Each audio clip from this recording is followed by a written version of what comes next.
gracias a la Academia Antioqueña de Historia por por prestar la sede tan hermosa para este 12º ciclo de historia, el 12º ya que hemos hecho en Asopen. Efectivamente, nos llena de orgullo ya estar en esta etapa de la vida tan importante para los pensionados con este tipo de actividades. En Asopen estamos haciendo pues de todo, ¿no? Bailes, música, conferencias, de todo. La Asociación de Pensionados nuestra, bueno, va a cumplir 29 años la semana entrante, comparados pues con los años de la academia, pero bueno, son 29 añitos muy bien vividos. El doctor Ricardo. Los mismos de Ricardo, sí, 29 años. Y entonces, realmente nos enorgullece, para decir la verdad, no es por echarle flores al doctor Luis Alfredo. Todo pastel tiene lo que llama la cereza, ¿no? La cereza del pastel. Y usted realmente, para nosotros, cerrar este ciclo con usted es esa cereza del pastel. Ha tenido muy importantes conferencistas. De hecho, como ya se dijo, vamos a hacer un libro, un folleto con estas conferencias, lo estaremos compartiendo próximamente. Realmente el doctor Luis Alfredo Ramos no necesitaría pues mayor presentación, es conocido a nivel nacional, pero hay algunos detallitos interesantes, por ejemplo, que varios no conocemos, ¿no? Es de Sonsón, nacido en Sonsón, abogado de la Universidad de Medellín, estudios de negocios internacionales también de la prestigiosa Universidad de Harvard. Señor. Sí, señor. Fue concejal, obviamente, del municipio de Sonsón, diputado de la Asamblea de Antioquia, Contralor General de Antioquia, secretario de Hacienda de Antioquia. ¿De Medellín? Sí, señor. Del año 82 al 90, representante de la Cámara por Antioquia, también del 82 al 90, alcalde, todavía recordamos, del año 92 al 94, ministro de Comercio Exterior, el año 96, embajador de Colombia en la OEA, 88 a 2001, senador de la República entre el año 90-91 y 2002 a 2006, presidente del Senado también, gobernador de Antioquia, y bueno, falta aquí presidente de la República, pero todavía tenemos la esperanza, ¿no? Todavía tenemos la esperanza, ¿cómo no? Tiene obras importantes de gobierno, ¿no? Puesta en marcha el proyecto de Hidroituango, el proyecto Ferrocarril de Antioquia, la autopista La Montaña, proyectos de reforestación, inversión de programas de gratuidad en la educación. Y en fin, esto realmente es un muy breve resumen de la hoja de vida del doctor Luis Alfredo. Entonces cerramos pues con la cereza del pastel. Un aplauso para el doctor Luis Alfredo. Está muy bien. Gracias. ¿Ves?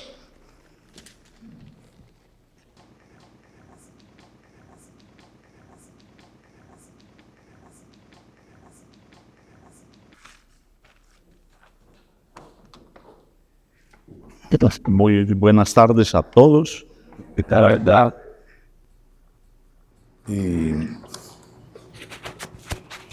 Agradezco muchísimo la invitación que me hace la Academia Antioqueña de Historia para estar con ustedes hablando de temas de la ciudad de Medellín, con motivo de cumplirse el próximo 2 de noviembre, 350 años como fecha oficial de la fundación de la ciudad.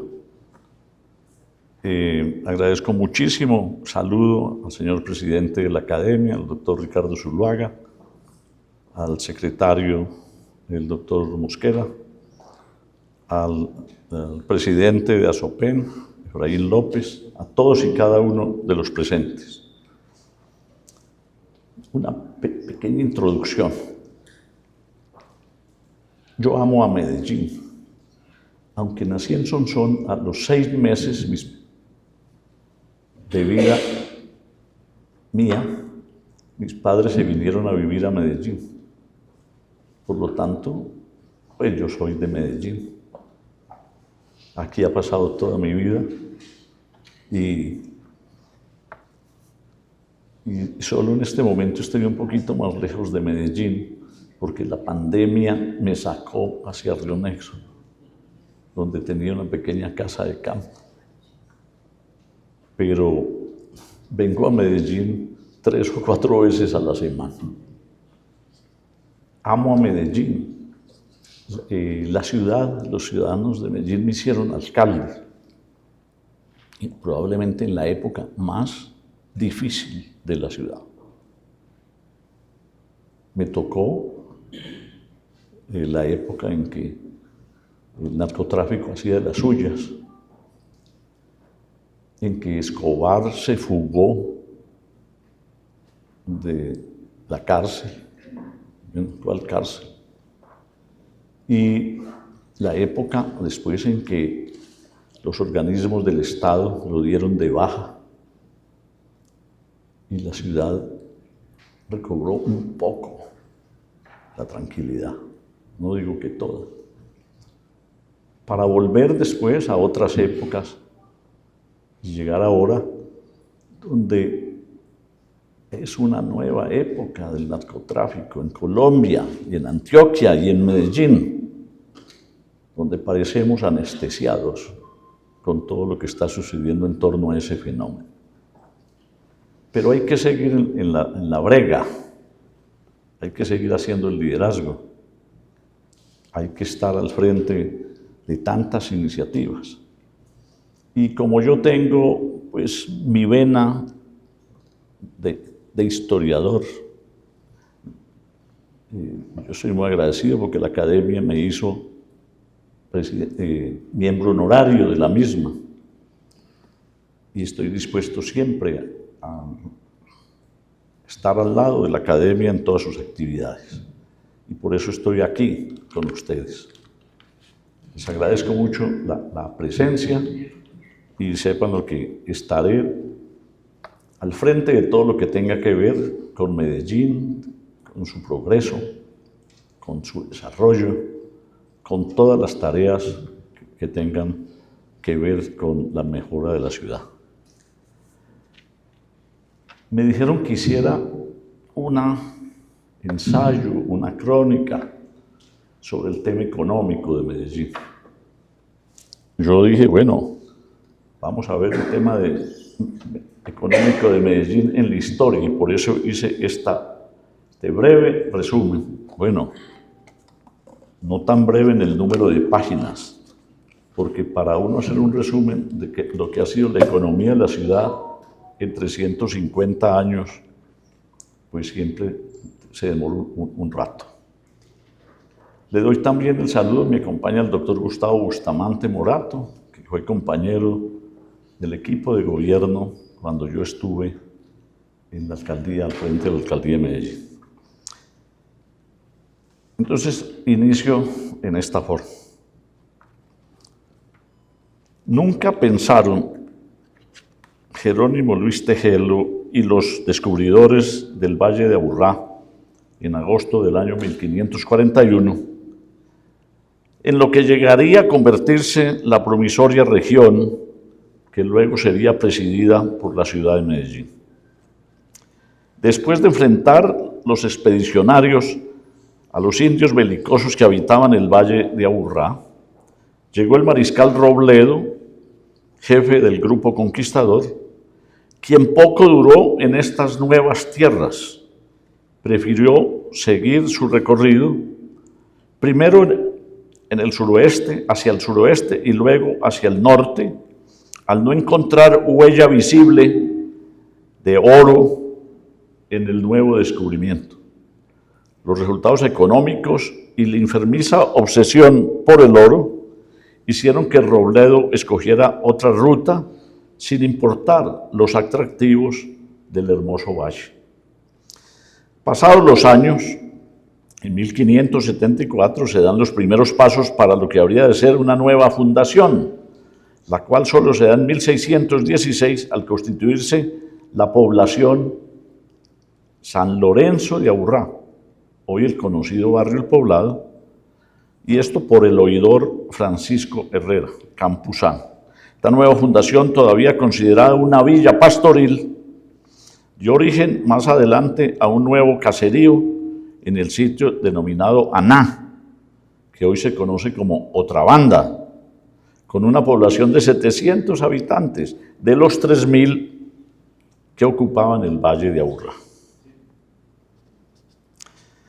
Más tarde, en el año 1674, nos vamos aproximando a lo que es la fundación oficial de Medellín. La reina Mariana de Austria, en nombre de su hijo menor, Carlos II, da a este asentamiento el título de villa, erigiéndose como tal el 2 de noviembre del año 1675 por el gobernador de la provincia, don Miguel de Aguinaga. Esta fecha se conoce oficialmente como Fundación de Medellín, nuestra ciudad que cumple 350 años en noviembre.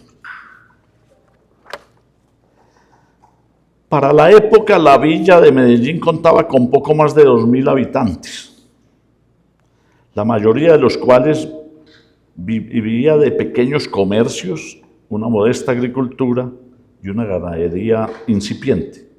La villa creció en todo orden a la sombra de su patrona, la Virgen de la Candelaria, y sacó buen provecho de un clima sano, de temperatura moderada y una importante cantidad de agua proveniente de más de 100 quebradas que bajan de sus montañas cercanas. En los primeros 100 años de vida, Medellín llevó una vida patriarcal, no obstante que algunas poblaciones más antiguas, como Zaragoza, Remedios, Río Negro, Santa Fe de Antioquia, la veían como un gran cruce de caminos con un futuro promisorio, dada su ubicación en el propio centro de la provincia. El desarrollo económico de Medellín fue limitado, con una población que ya a los 100 años no alcanzaba siquiera a los 4.000 habitantes, pero empezaba a vislumbrarse una nueva etapa administrativa y fiscal con la llegada del célebre oidor Juan Antonio Mon y Velarde, quien dio gran impulso a temas urbanísticos de la hacienda pública, la justicia y las relaciones entre los ciudadanos. Hablamos hasta el año 1775. Si bien es cierto, algunos historiadores como el doctor Francisco Duque y el ingeniero Tulio Espina consideran que Mon y Velarde era ante todo una autoridad prepotente, a veces hasta desconsiderada con los ciudadanos, el citado Mon y Velarde dio los primeros pasos entre el 75 y el 90 para proyectar una ciudad bajo el modelo de las ciudades españolas. Desde las primeras épocas del descubrimiento del Valle de Aburrá, se hablaba del mito del oro que los indígenas transmitieron a los conquistadores, quienes explotaron las minas de Buriticá y Frontino, con la mano de obra de 1.500 indígenas. Hablamos de la misma mina de oro en Buriticá que hoy es explotada por una compañía china. Las explotaciones auríferas. En el año 1584, el gobernador Gaspar de Rodas expidió las ordenanzas de minas, que fueron las bases del derecho minero para toda la región. Ante la importancia del tema y la atención que puso a la explotación de oro, la producción inicial evolucionó notablemente. Entre 1760 y 1780 se multiplicó por 4, y ya en el siglo XVIII existían en Antioquia 300 explotaciones de oro.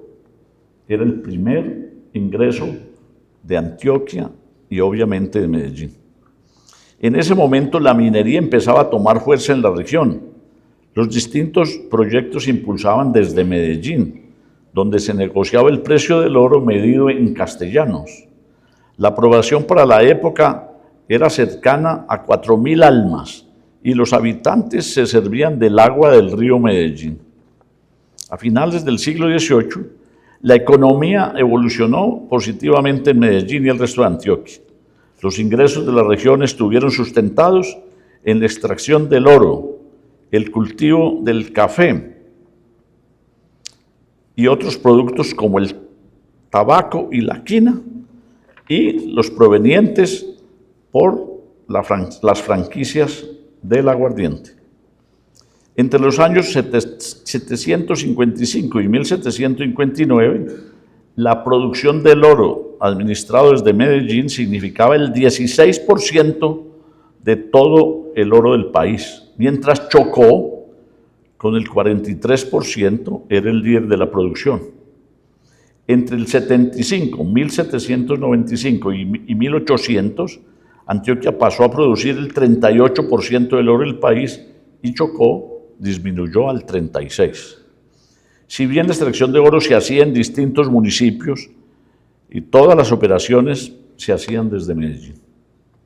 Entre los años 1800 y 1830, Colombia llegó a ser el mayor productor de oro del mundo, gracias al empuje que se dio a la exploración y explotación de minas, tanto de aluvión como de beta.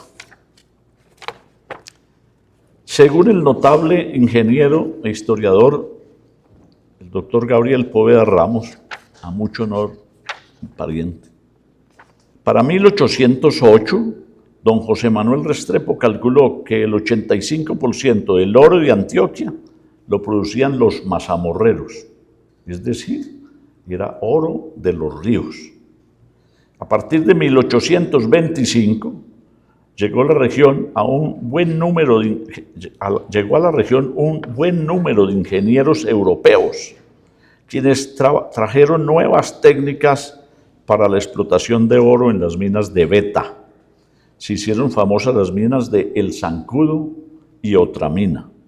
Se amplió la exploración y explotación en distintas regiones de Antioquia. Desde la década que comprende los años 1820 a 30, Antioquia se constituyó en la principal región aurífera del país.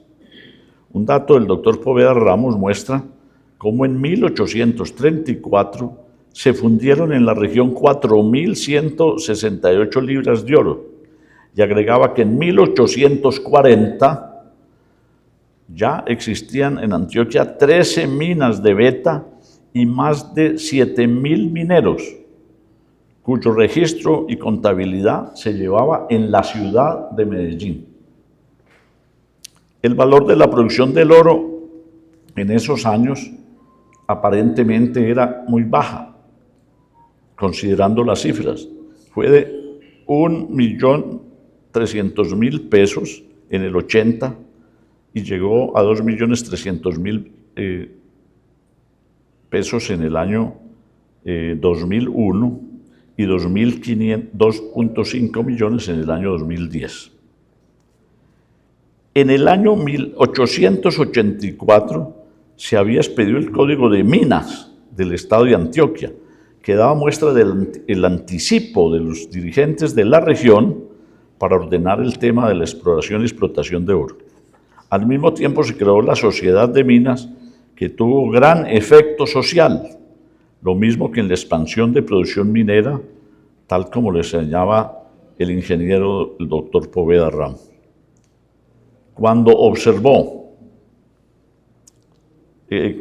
Cuando Cisneros inició la construcción del ferrocarril de Antioquia, año 1875, operaban 500 minas en la provincia. El departamento entregaba casi 5 toneladas de oro al año y las exportaciones superaban los 2 millones de pesos anuales. Obviamente con una evasión que uno cree que era inmensísima. A finales del siglo XIX, se fundaría en Medellín la prestigiosa Escuela de Minas, institución que tendría enorme influencia en el desarrollo minero de Antioquia, no obstante que a principios del siglo XX, la llamada Guerra de los 1000 días trajo un impacto negativo en el tema minero.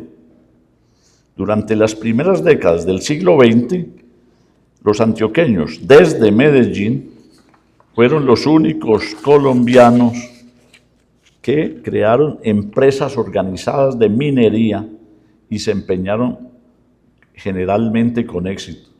En esta época, el precio del oro era en dólares de 20,67. Ahora ya veremos cómo fue la evolución y cómo creció en Antioquia todo ese negocio.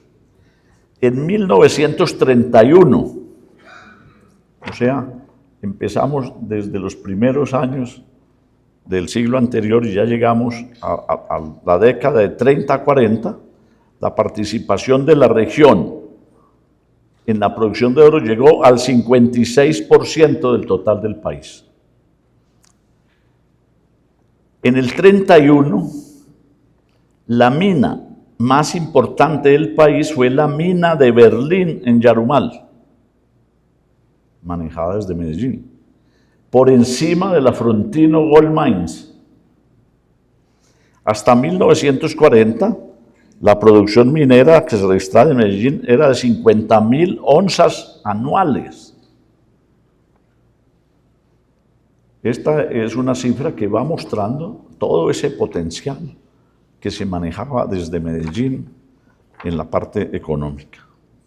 El precio del oro tuvo un aumento significativo posteriormente en el precio de la onza y hoy la onza de oro de 24 quilates ha llegado a un precio de dólares de 3.337. A eso estaba ayer, pero hoy puede ser más alto. Eso significa que al cambio, una onza vale 13.715.000 pesos. Esa es la influencia del oro en esa economía. Para los años 1980, ya llegamos a una época cercana, las minas de beta representaban ya el 60% de la producción y del empleo en el sector. A partir de esa época, aparecen grandes empresas de minería aurífera que han hecho crecer el sector. Desafortunadamente, la minería ilegal, desarrollada por grupos al margen de la ley, ha traído gigantescos problemas al sector. Además de la violencia generada en esas regiones, en los últimos 25 años se ha sumado la destrucción y el envenenamiento de amplios territorios y de ríos por el uso incontrolado del mercurio y de otros químicos. Cuando yo estaba de gobernador, había una quebrada que tenía el nombre de uno de esos químicos. De modo que ustedes verán lo que ha pasado, la tragedia en Antioquia. Ya vemos pues cómo el oro movió la economía de Medellín. Antioquia, el país, durante los dos últimos siglos, el oro sigue siendo un producto importantísimo, destacándose en la región las empresas Mineros de Antioquia y la Sijin Continental Gold, que desarrolla hoy el proyecto de Buriticá. Lo mismo que la empresa Gold Ashanti, para mencionar solo las más importantes. Y ahora pasamos al otro gran ingreso en la historia de Medellín y de Antioquia, que es el café. El otro gran producto que ha soportado la economía en Medellín y Antioquia y en el país es el relacionado con la industria del café, cuyos primeros pasos se dieron en 1861. El café tuvo durante el siglo XIX una producción sostenida y a partir de los primeros años del siglo XX consiguió una posición creciente que lo constituyó en el primer rubro de exportación del país hasta los años recientes de los años 80. Entre 1875 y 1900, el café se convierte en producto de gran importancia económica que llevó a los cultivadores de propiedades pequeñas, menores de 5 hectáreas, a una tarea febril de siembra y buenas cosechas. En 1913, la región producía el 36% del total del país y vendría en épocas de mayor crecimiento. En el año 1927 se fundaría la Federación Nacional de Cafeteros de Colombia, entidad que unió a los cafeteros de nuestro país para crear una organización que velara por el bienestar de los cultivadores y productores del grano. Su primer gerente fue el ingeniero Mariano Espina Pérez, después presidente de la República. La Federación de Cafeteros ha sido un gran instrumento para promover la producción, la venta, lo mismo que los acuerdos internacionales sobre los precios del grano. La Federación de Cafeteros ha puesto especial atención en las regiones productoras, donde en el país viven cerca de 500.000 familias cafeteras. El cultivo ha sido fundamental para el desarrollo de distintas regiones de nuestro departamento y para la generación de empleo de millares de familias en Antioquia, donde en 90 municipios se produce el grano.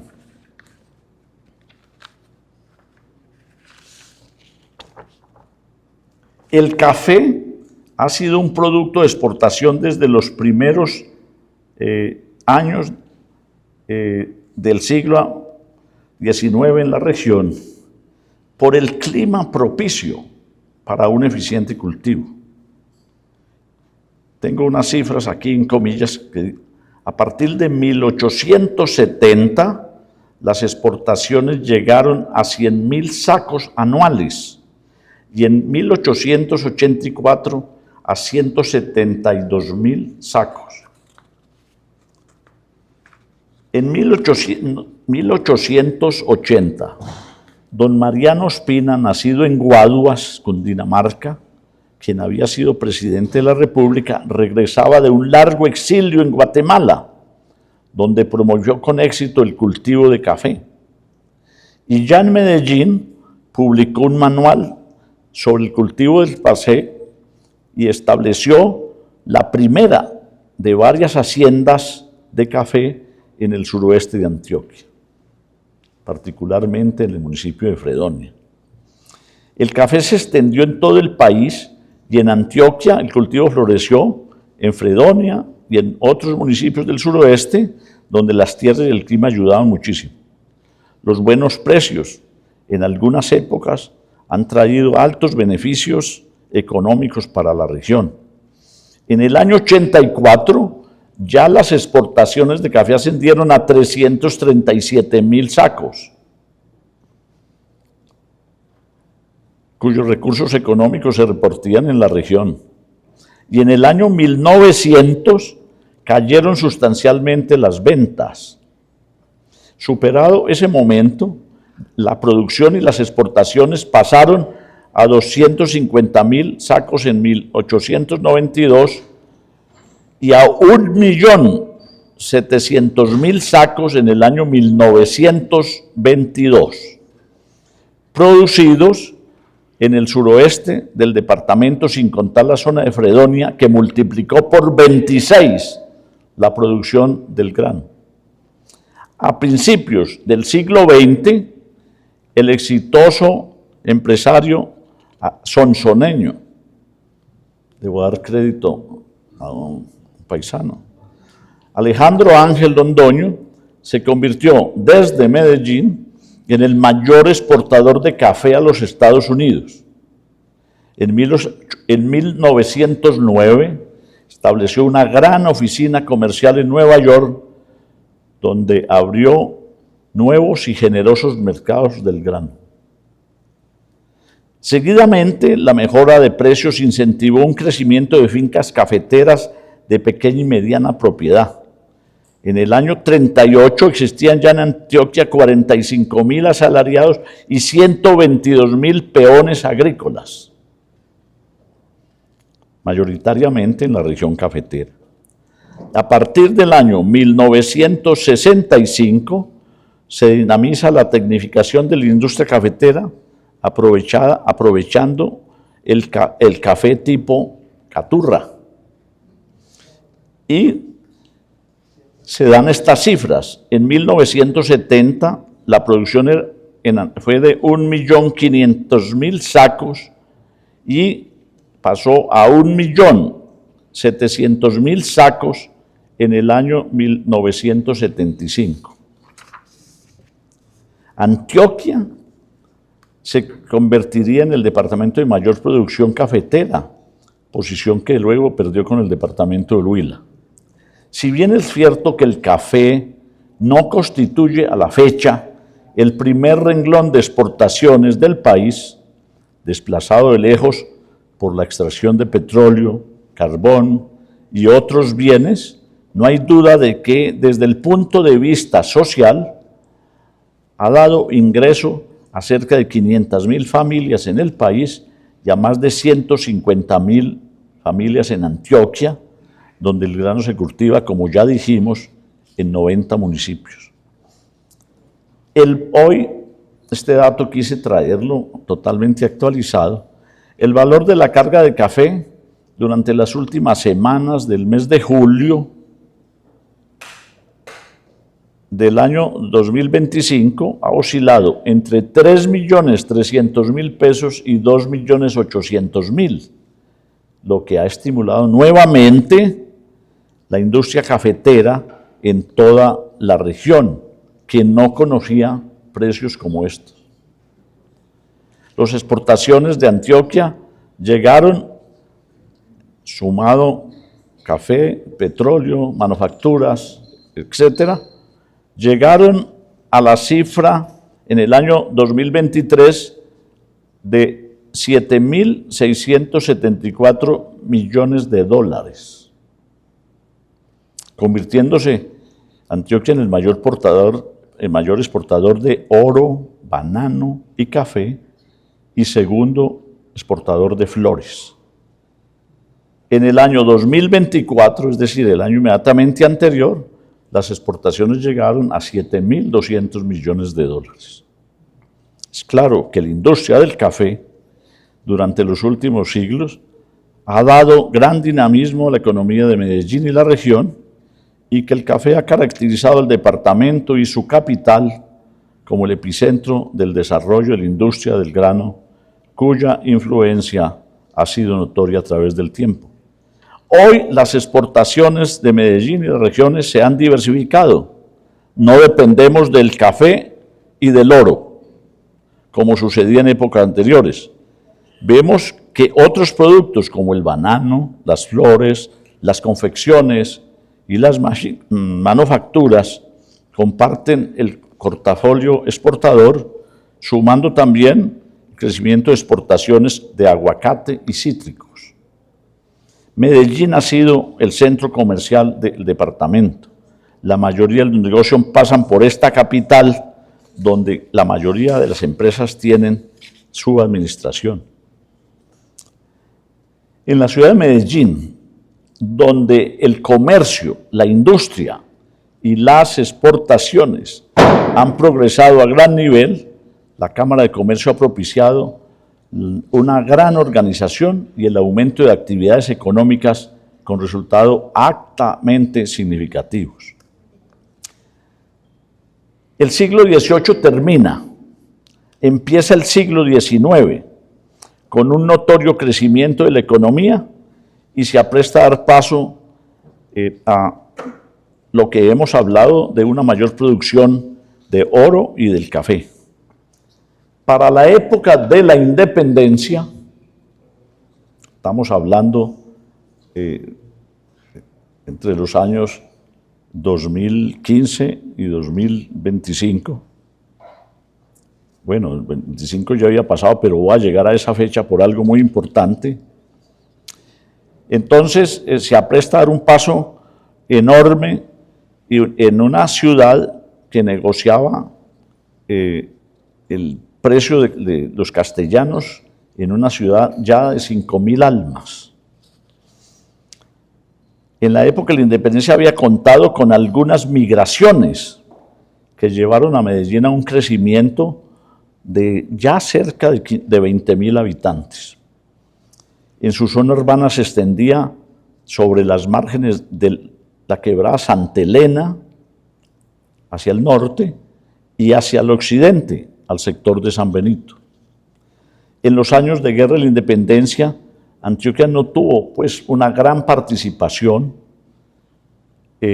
estaba un poco alejada de lo que era la capital, donde el ejército de Bolívar buscaba la victoria sobre las fuerzas realistas, pues según la tesis del Libertador, quien tuviera el predominio sobre Santa Fe de Bogotá tendría el manejo de toda la nación, como efectivamente se dio con el triunfo después en la batalla de Boyacá.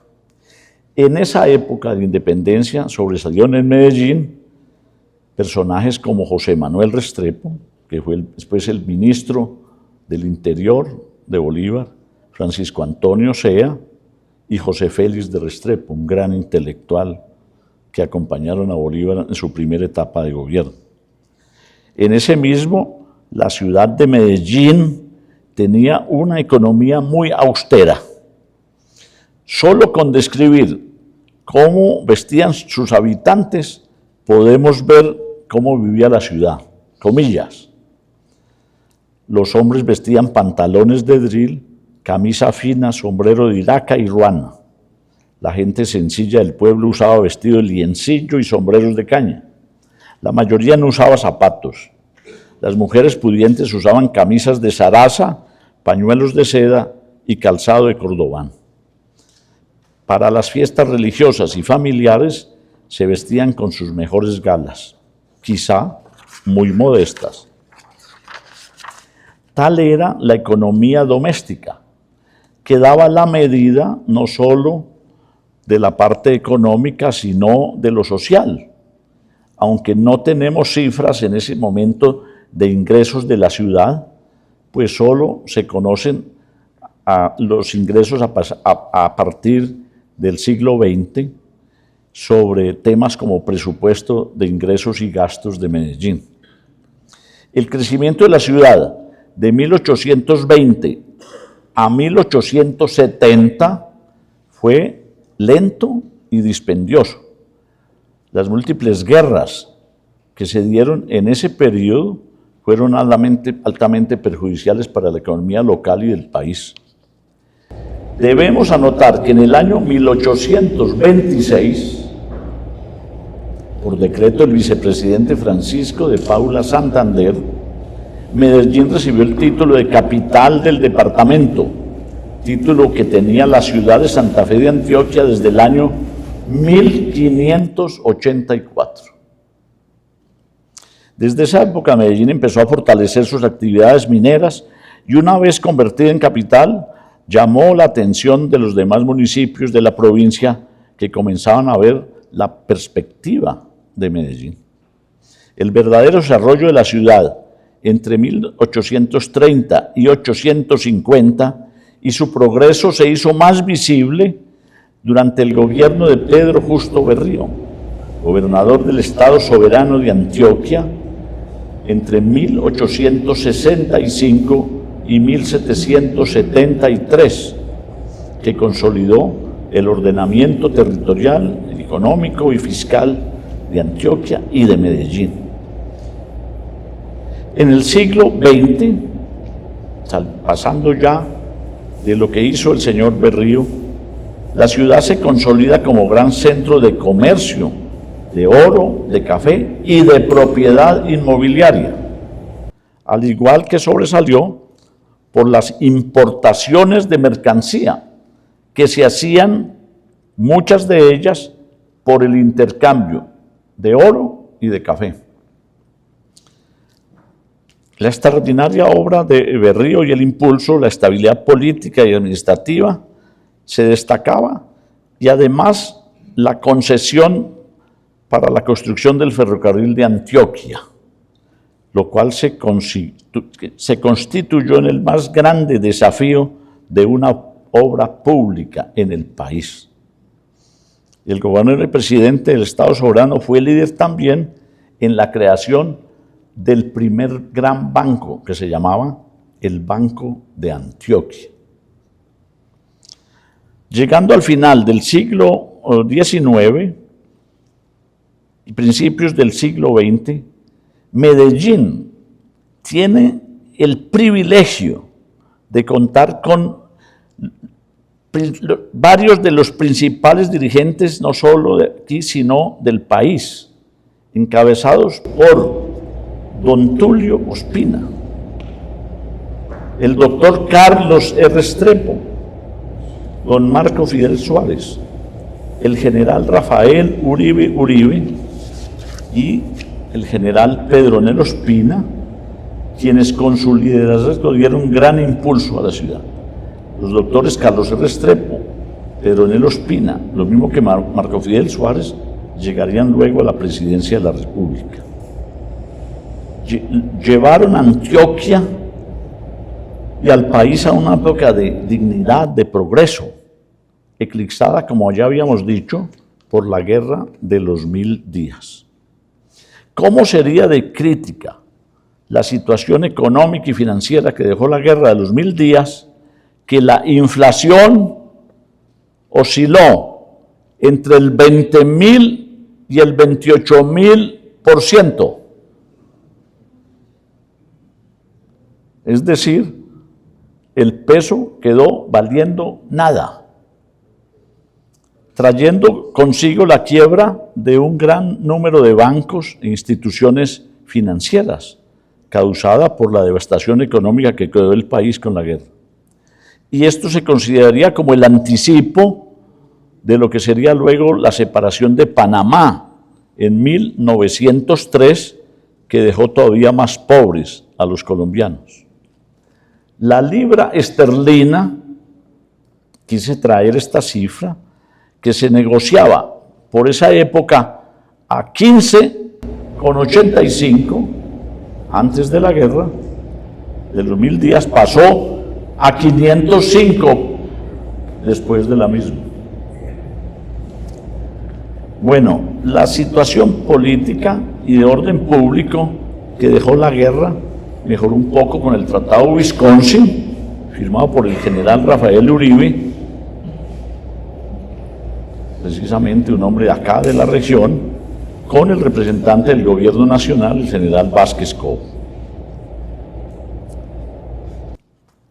Pasada esta guerra, llega una buena época, como ya mencionamos, con los presidentes Carlos R. Restrepo, de aquí, año 1910-1914, con don Marco Fidel Suárez, 18 a 22, y con el general Pedronel Ospina, 22-26.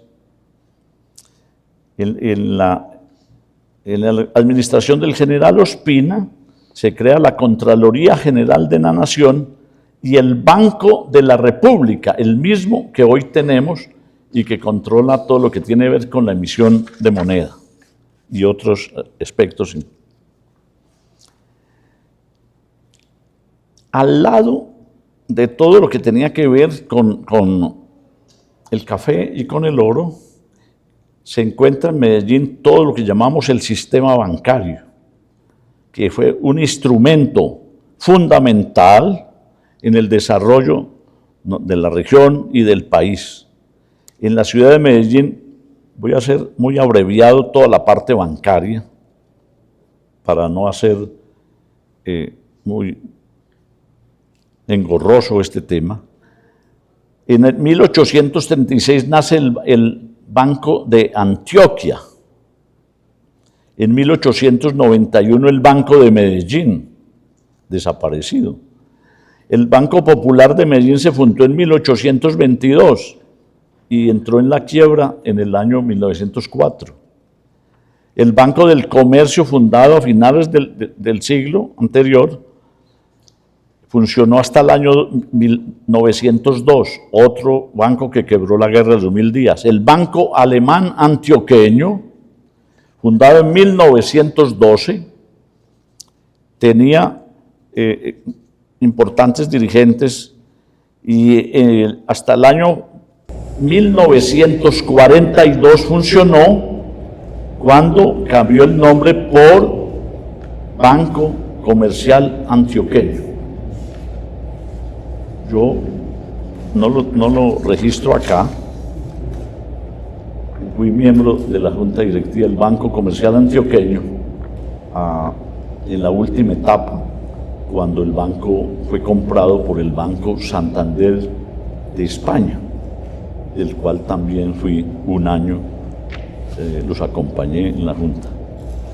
El Banco de Londres abrió operaciones en 1922 y la cerró en el siglo pasado, cerca del año 1980. El Banco Industrial Colombiano, fundado en el 45 por las principales empresas de la ciudad, posteriormente funcionó todos sus activos con lo que hoy es Banco de Colombia. Bueno, en Medellín también funcionaron sucursales de otros bancos que tenían su origen en Bogotá. El Banco de Colombia, hoy con un patrimonio a mayo de 2025 de 40.5 billones de pesos, es el más grande del país, propiedad del grupo de empresas con asiento en Medellín, encabezadas por Suramericana de Seguros.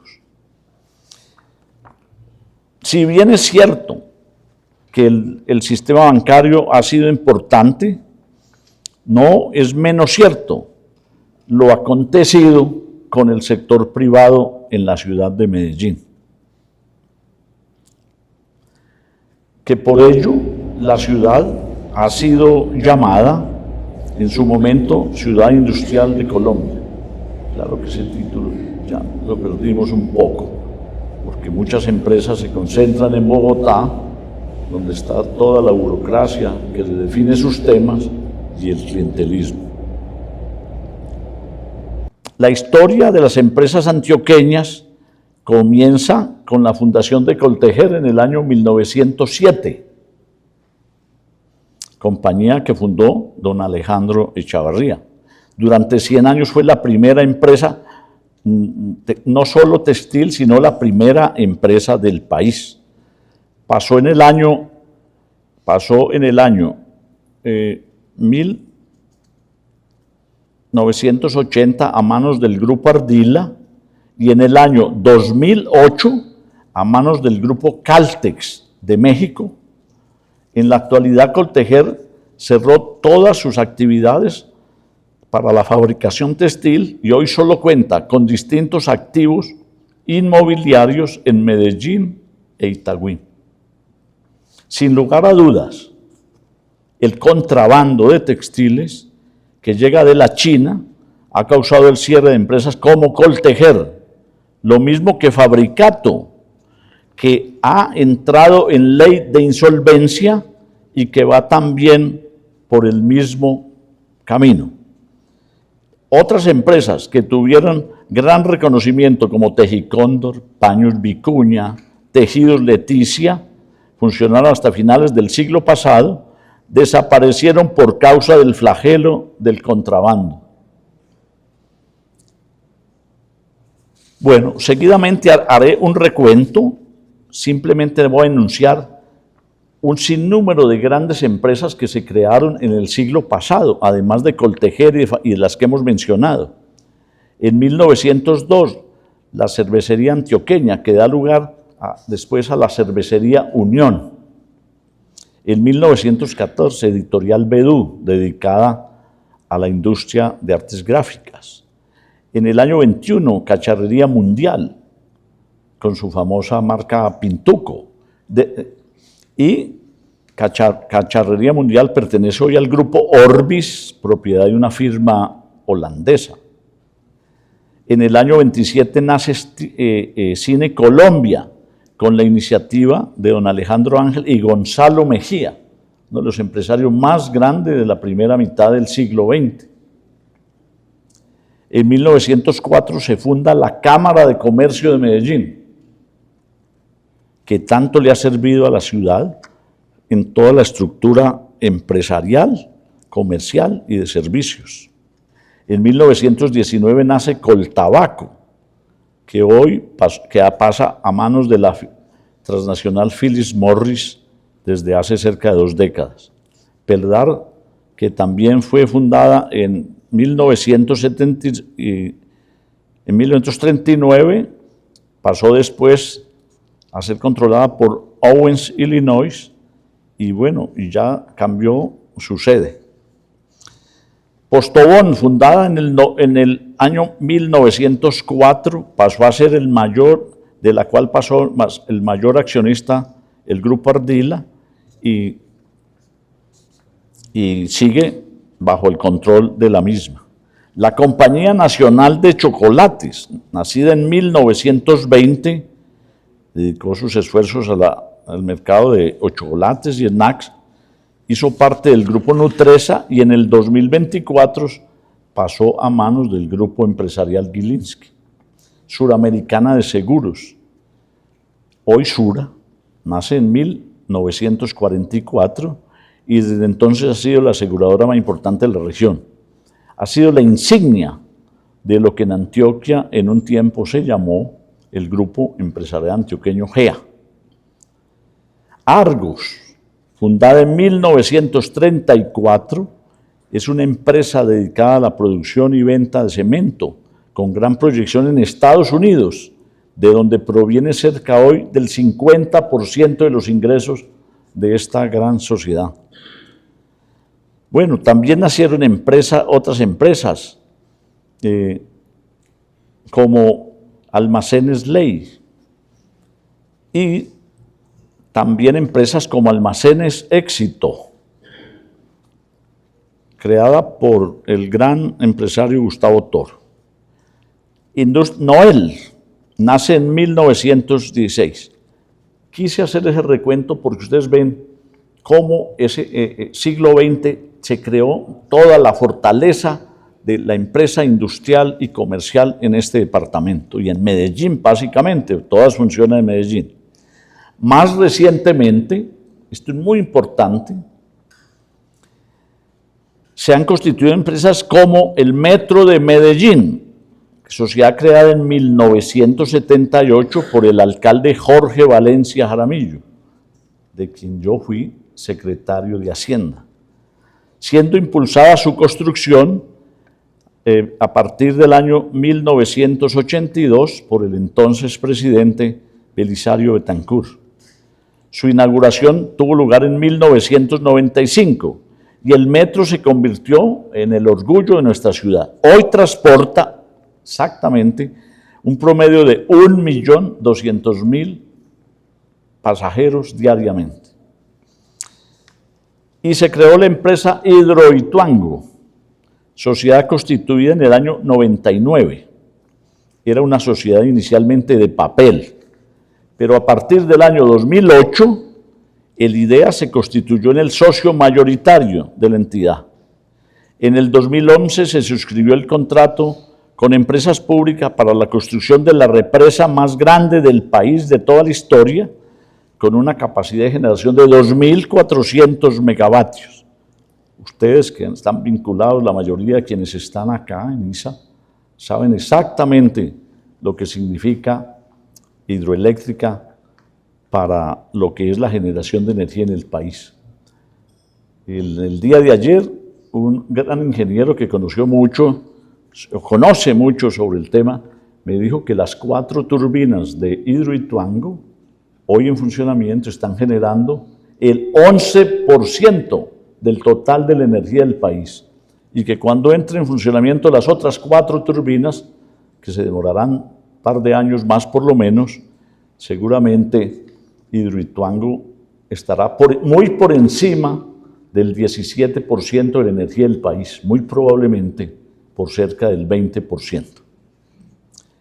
También se creó el Túnel de Oriente, cuya obra se inició en el año 2011 y se terminó en el año 2019.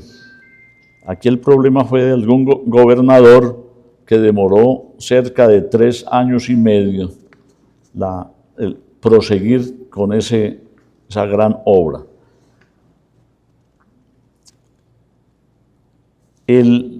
Lo que tenemos hoy del Túnel de Oriente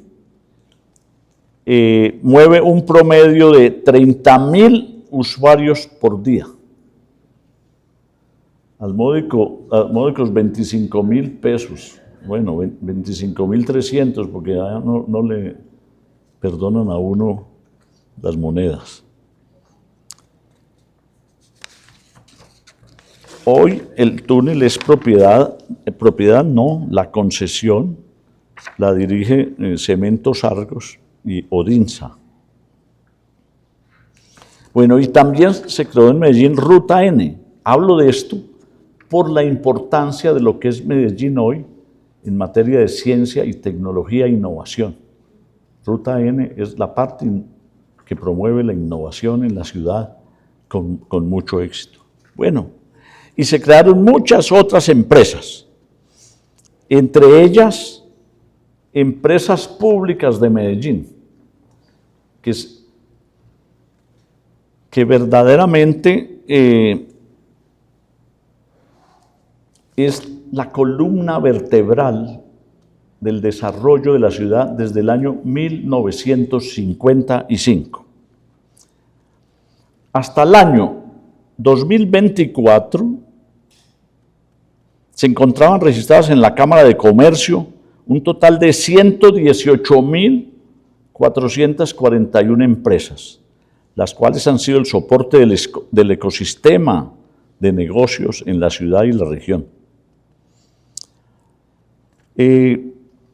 Las empresas constituidas en Medellín desde finales del siglo XIX, principios del siglo XX hasta hoy, son el ejemplo del empuje de los dirigentes del sector privado de la ciudad y la región.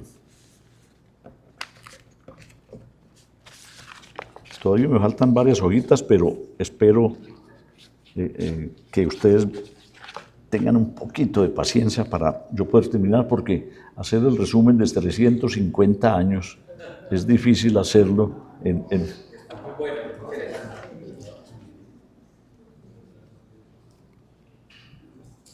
el año 1994 se creó en Medellín la Asociación Nacional de Industriales, la ANDI, que funcionó aquí mucho tiempo, hasta cerca de 1980, cuando la sede pasó a la ciudad de Bogotá. Bueno.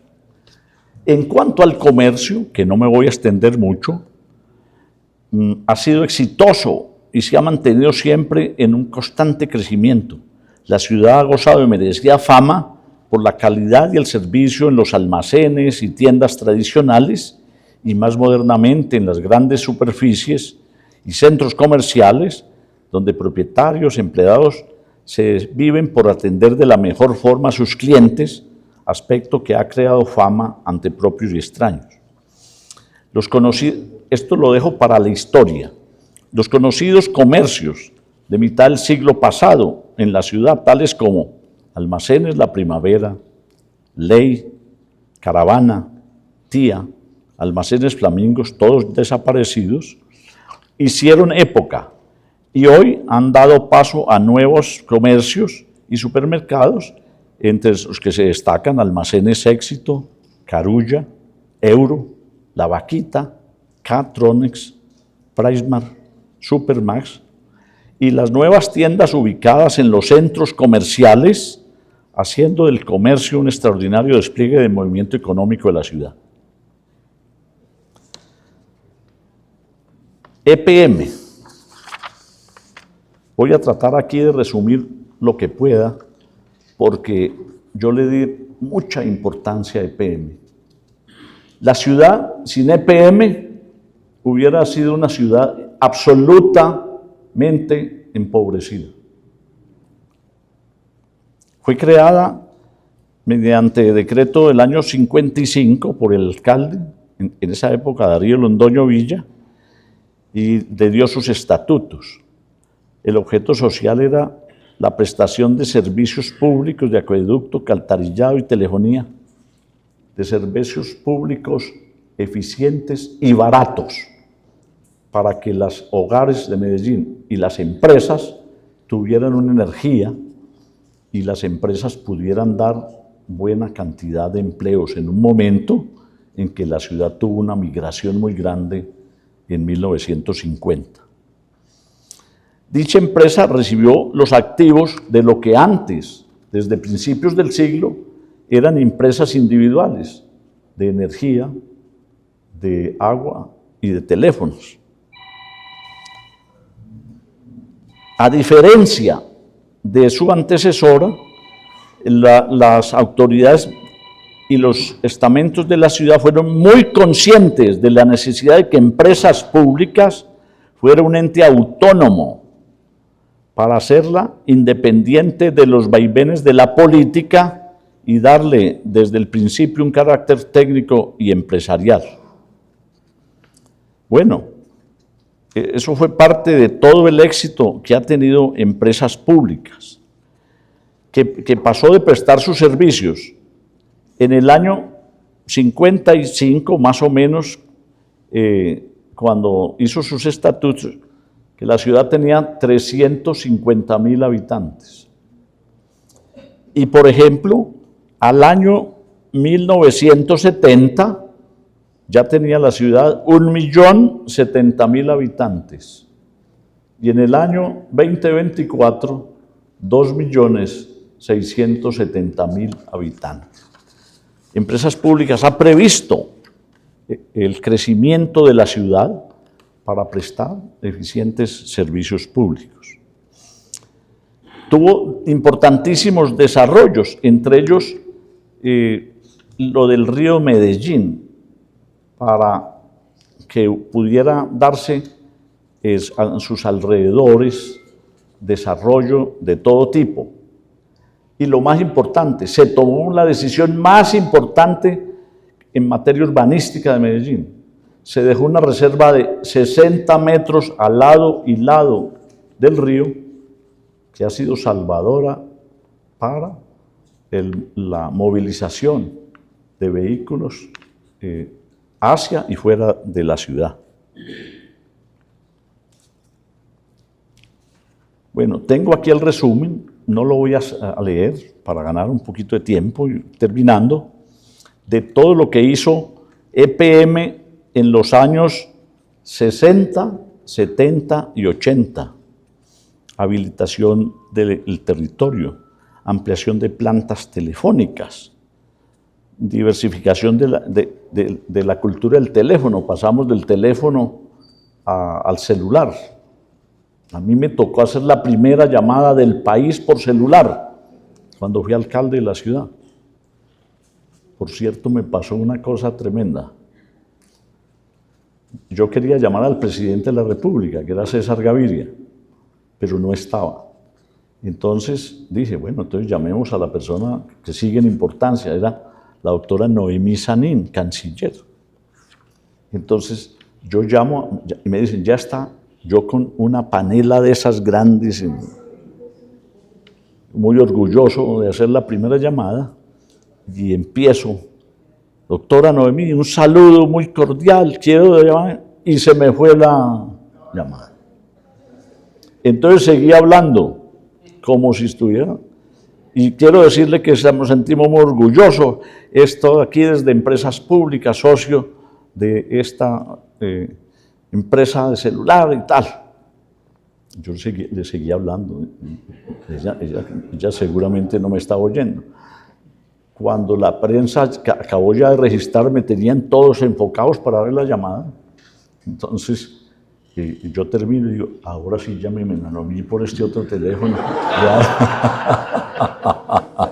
Yo hablo con ella más claramente. Bueno, se presentaron muchas obras de empresas públicas para mejorar todo lo que fuera la cobertura de agua y llevarla al Valle de Aburrá Norte y Valle de Aburrá Sur. En fin. Y fue muy importante en Medellín cuando fue gerente de empresas públicas el doctor Diego Calle Restrepo. Fue un hombre vital para que hubiera una administración ejemplar, muy eficiente y sobre todo de una probidad total. Se dan posteriormente otras obras de la mayor importancia. Entra en operación el bombeo del río Piedras del municipio de Ajor para traer agua hacia acá. También el proceso de contratación de una firma consultora para el diseño del proyecto Porce 2, que ha sido tan importante entre la energía del país. Y luego, en los años 80, otra serie de realizaciones muy, muy importantes. Y llegamos al año 92, donde se da el gran apagón, la hora Gaviria, ustedes recuerdan. Este trajo grandes consecuencias, bueno, fue superada y bueno. Y finalmente vemos cómo evolucionó financieramente las empresas públicas en su historia a partir del año 55 y cómo fue exitosa.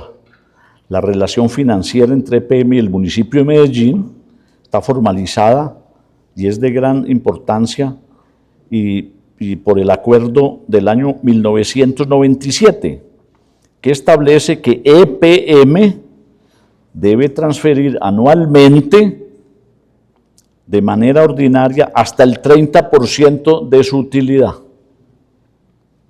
neta.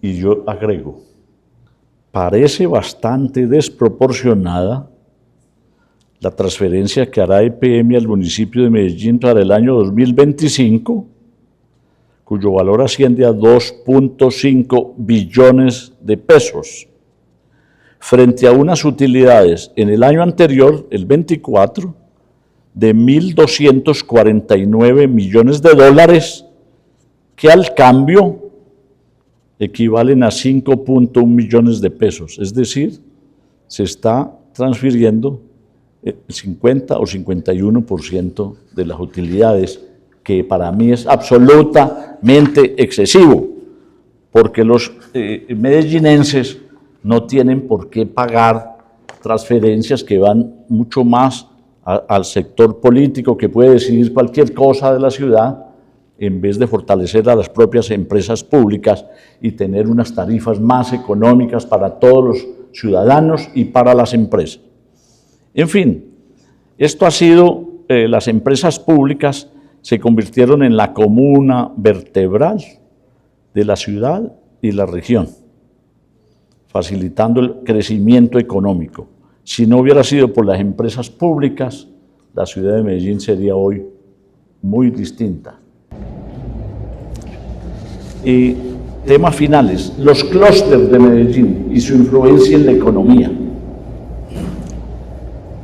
Desde otra visión de la economía, debemos mencionar los clústeres que surgen desde hace 20 años. Son una concentración geográfica de empresas que pueden integrarse por una misma cadena productiva con una dirección y propósitos de su especialidad. Entonces, en Medellín funcionan hoy los siguientes clústeres. Energía sostenible, empezado ¿por qué? Empresas públicas, las otras empresas del sector, todo lo que tiene que ver con ISA, en fin.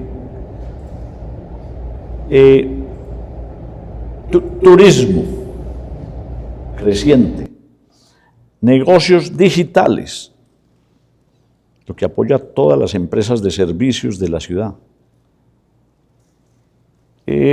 Sector agroalimentario, destacando los productos derivados de la leche, empezando por Colanta. Y hábitat sostenible y ciudad saludable, que si nos descuidamos, terminamos con una salud absolutamente quebrada, porque para allá van las decisiones que se han tomado desafortunadamente en los últimos años, 2 años. También está el clúster de la moda. Y quiero decirles lo siguiente: es creciente. En el año 2010, según la Cámara de Comercio, existían ya 31.286 empresas que hacían parte de los clústeres ya mencionados. Esta cifra subió a 57.300 en el año 2020 y a 76.300 en el año 2024. Es decir, la tendencia es que las empresas aprovechen su cercanía con otras empresas de la región para crecer mucho más. Esto es muy exitoso. Los clústeres representan el 36% de las exportaciones de la región, y su crecimiento positivo se ha convertido en un instrumento altamente benéfico para la economía de la ciudad.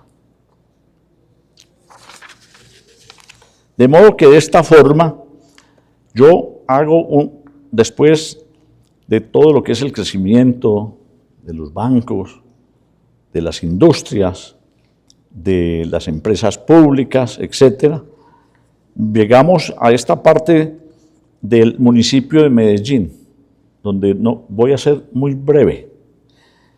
La evolución del presupuesto de ingresos y gastos del municipio de Medellín también nos hace ver cómo ha sido de sorprendente la dinámica económica de la ciudad. Hay que mirar, por ejemplo, que en el año 2020 el presupuesto de Medellín era de 630.000 millones,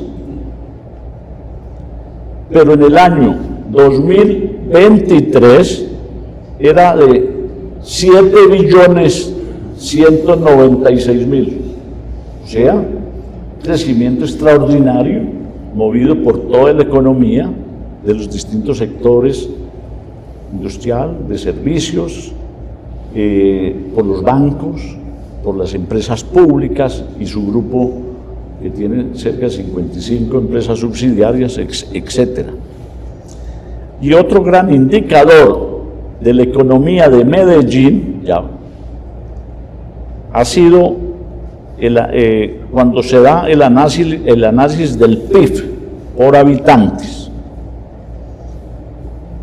que era en el año 2005 la ciudad tenía un PIB de 11.279.000 pesos por habitante, y en el año 2023 era de 49.373.000, es decir, casi 20 millones de pesos por habitante sobre el PIB nacional. Es decir, la nación es pobre en el PIB frente a lo que es el PIB de la ciudad de Medellín.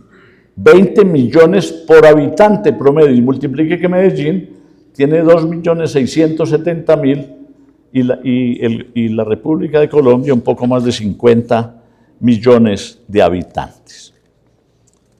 Llego a la última, un cuarto de página. No debo terminar este escrito sobre la evolución económica de Medellín sin analizar el fenómeno que ha suscitado la música y sus intérpretes desde Medellín para Colombia y el mundo.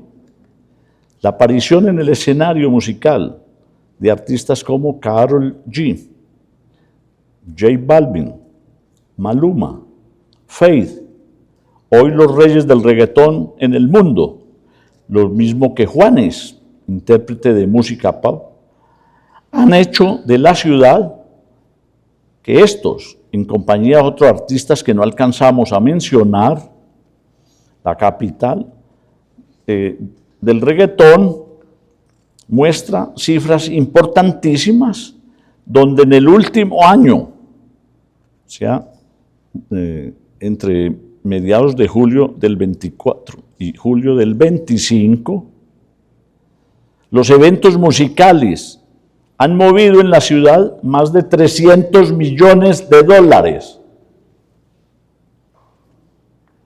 dejando ver cada día mayores expectativas para el futuro inmediato de la actividad musical en Medellín. La asombrosa evolución económica de Medellín a través del tiempo, acelerada por las iniciativas de los empresarios, se ha dado gracias al liderazgo de sus dirigentes económicos, gremiales y sociales, que con su dedicación y empeño han contribuido a una nueva y exitosa etapa económica de la ciudad. Muchas gracias.